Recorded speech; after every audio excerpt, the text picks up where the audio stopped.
Bueno, creo que el equipo hizo hasta día de hoy un año increíble. Creo que cada partido fuimos, un equipo muy peleón, un equipo que siempre dio la cara contra todos los rivales y bueno, por plantilla, por grupo, por todo lo que rodea a este club, al final vamos a pelear por algo bonito que es meterse en un playoff.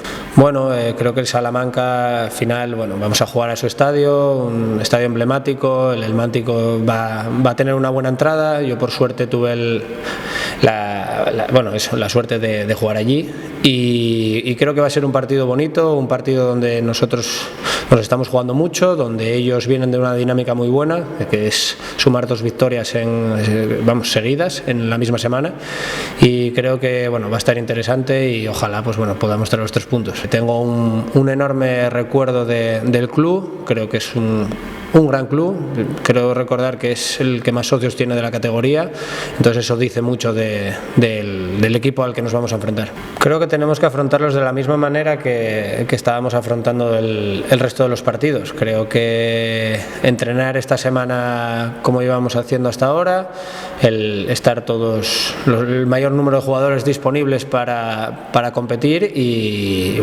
ir el fin de semana con la ilusión y con las ganas de conseguir esa victoria.